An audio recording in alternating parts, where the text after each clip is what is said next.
Magandang umaga po sa ating lahat. Ito po, hindi na po gumagana si Prince, walang Prince. At kasi po, tapos na po si Big Boss number 4. Ano po siya? Bali po, 8:46, Wednesday, November 27. Ano po, natapos ko po si Big Boss. Ano po siya? Ano po, ayos po yung araw po.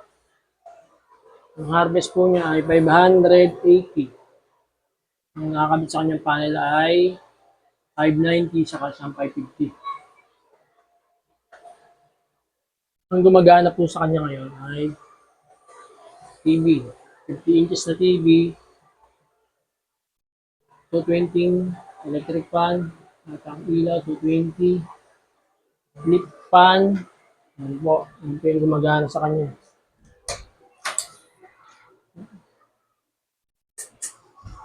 Yan po ang gumagana sa kanya ngayon. At 220 yung ilaw. Yan po lahat gumagana sa kanya. At ito pong rep namin hindi inverter, bihira po magamit pagka may solar lang po. Kaya po nagamit na siya ngayon yan. Ito po, gumagana po ngayon. Yung aming rep na hindi naman inverter. Meron pa ho tayo sa bahay. Yun po, yung mga ano yung gumagana natin. CCTV. Yun po, electric fan po. Electric fan sa loob ng kwarto. Electric fan sa aso.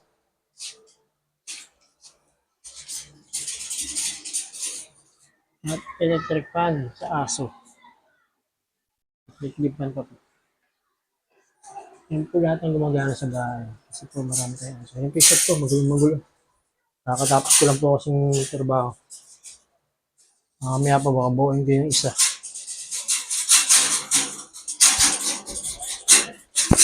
Yan po lahat ang gumagana sa aming solar. Buong bahay ko po solar na. Na-reach ko na po yung aking pangarap na unlimited energy sa araw. Daytime. Okay na po yun.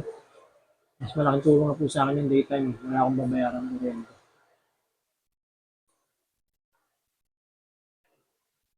Napatag ko na yung pangarap ko. Satisfied na ako sa setup ko. Habang tumatagal na i-improve ko siya pero habang tumatagal talaga yan. Ang dami kong na subukan na good idea. Ang kung saan.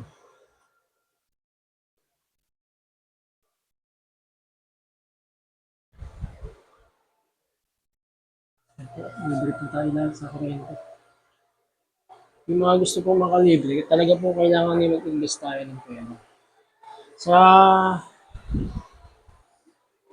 pagsa-solar po kasi, hindi po pwedeng ma-harvest na nang wala kang puhunan. Kailangan po talaga magmuhunan ka. Tagal mo naman po mga gamit. Taon na po bago masira yan.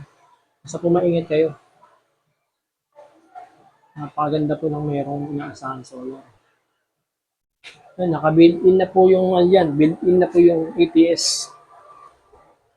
May ATS na po siya. Malaking problema. Kunwari, nag-brownout. Ay, nag-lobat kayo. Ito po, sasaksak nyo lang po sa Meralco. Ito po yung line ng Meralco. Pagka gusto nyo i-backup sa Meralco, pwede po. Mag-backup nyo sa Meralco. Sasaksak nyo lang po sa Meralco. Nagyanan na po yung ATS.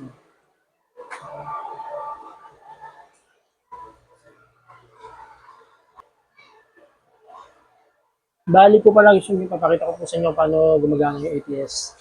Ito po yung Meralco. Bali po kasi ito, rekta yan. May ATS din po ako sa bahay. Ito po, rekta po yan. Ito po yung sa ATS. Ito, rekta po yun sa Meralco. Kaya po ito ko ilalagay. Yan po. Sasaksak po natin po sa Meralco. ATS backup. Ito po. Ay, isa lang po yung kamay ko. Sandali lang po. Ito po, sasaksak po natin dito yung ating backup sa Meralco. Yan po. Sasaksak na po yung sa backup sa Meralco. Ayan po. Yan po yung backup. Nasa loob po yan. Nasa loob po ng ATS. Tingnan niyo po ah. Papatayin ko po yung ating inverter. Buhay pa rin siya. Ayan po. Nakita niyo po. Namatay po yung ating inverter. Yung supply ng inverter natin patay.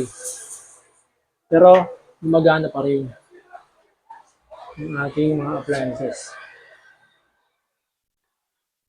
Ayan po. Patay po yung inverter niyan. Ito po kasi papunta